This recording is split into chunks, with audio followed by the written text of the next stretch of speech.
India is still coming to terms with Tuesday's ghastly terrorist attack in Jammu and Kashmir's Pahalgam. The tragedy that killed 27 innocent civilians and injured many more has prompted political unison in the country. Top leadership across party lines have come together, slamming the terror attack and backing the Indian government to take action against the perpetrators. Jammu and Kashmir Chief Minister Omar Abdullah has also called for an all-party meeting on Thursday in Srinagar. यहाँ मैं भारत के दृढ़ संकल्प को दोहराना चाहूंगा कि terrorism के खिलाफ हमारी जीरो टॉलरेंस की पॉलिसी है। भारत का एक एक नागरिक इस कायरतापूर्ण हरकत के खिलाफ एकजुट है और हम सिर्फ उन लोगों तक नहीं पहुंचेंगे जिन्होंने इस घटना को अंजाम दिया है, हम उन तक भी पहुंचेंगे जिन्होंने पर्दे के पीछे बैठकर हिंदुस्तान की सरजमी पर ऐसी नापाक हरकतों की साजिशें रची हैं।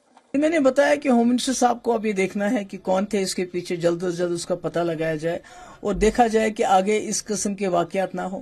Party unequivocally condemns this cowardly act of terror and those responsible for it in the strongest possible terms.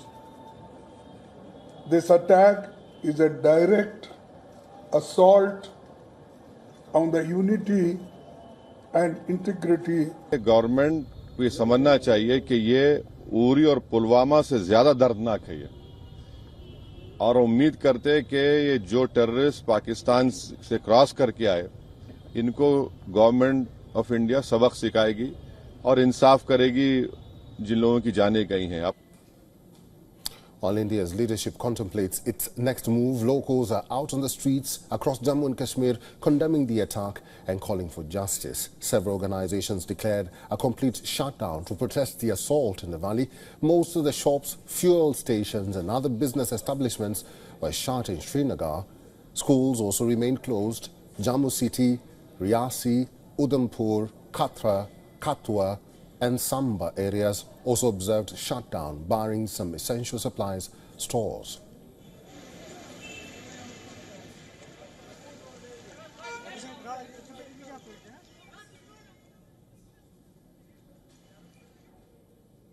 Well, our special correspondent Idrees Lone has been on this report since the tragic incident occurred, and tracking all the developments is now joining us on the phone line for more. Idrees, good to hear you. The all-party meeting being held by the Chief Minister tomorrow is the latest big announcement coming from Jammu and Kashmir.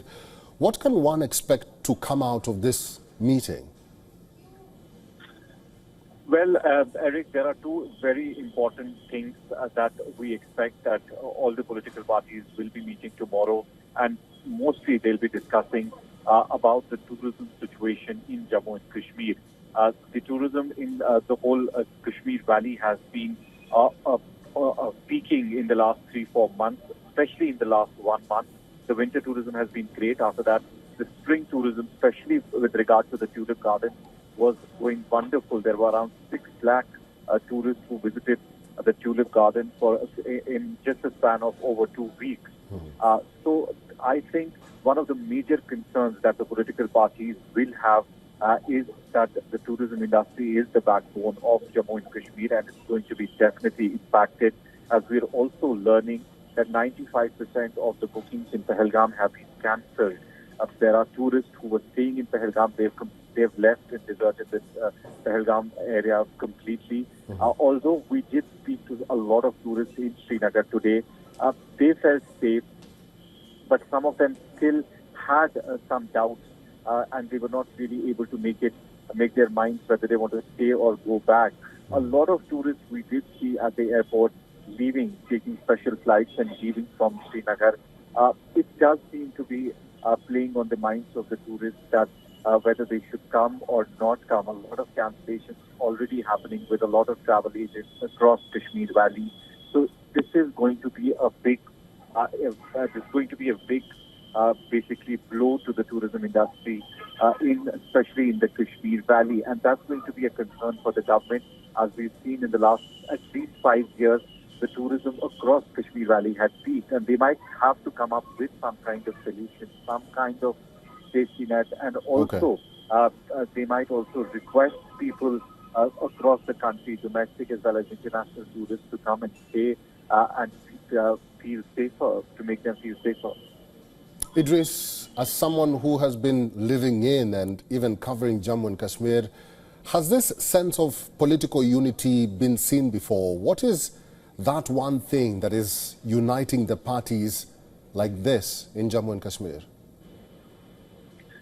Well, Eric, it is actually for the first time ever, even in my lifetime, I have never seen everybody out on the streets, basically condemning the attack. We have seen since morning not only political parties, traders associations, tourist associations, students coming out in huge numbers and protesting and condemning this attack.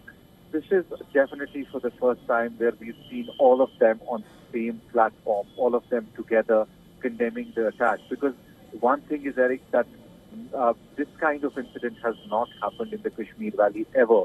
This brutality has never been witnessed, at least in the last 30 years, where tourists who always welcome in the Kashmir Valley were treated like this, were brutally murdered like this, and never have we seen that before. And that has actually basically touched the emotions of the locals here, and that's why we're seeing everyone out on the ground. The political parties also tomorrow meeting with regard to the same situation, and it seems they will be on the same ground as well. In the last 5 years, we've seen peaceful times in Kashmir Valley, and that is one of the reasons that people really want those peaceful times to last longer. They don't want them to be short-lived. They don't want that peace should be disturbed, that nobody should, tourists should decide not coming to Kashmir. They don't want these things to happen, and that is one of the reasons that everybody is on the road and condemning these attacks. Idrees, finally, let me go back to the point that you raised there, and it's about cancellation and tourists cancelling their trips to Jammu and Kashmir. How is the administration of Jammu and Kashmir planning to handle this situation, considering the upcoming yatra? Well, Eric, if we look at the situation at the ground, from the security perspective, we are seeing that massive search operations are being taking place across the Kashmir Valley.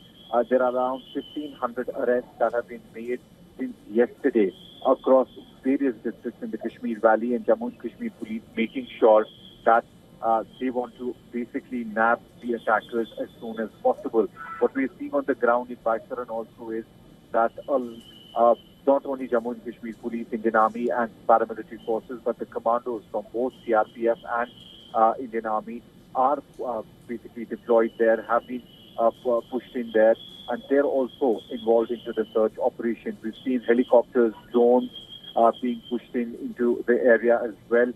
And we also saw in the morning that how Home Minister also took an aerial survey of the whole place after visiting Baisaran, because he also wanted to get an idea of where these militants must have come from and where did they vanish. And there are massive search operations still being carried out by the security forces across the area. That is our special correspondent, Idrees Lone, on the phone. Idrees Lone, we'll have to leave it there. Keep safe, and thank you very much for talking to us today.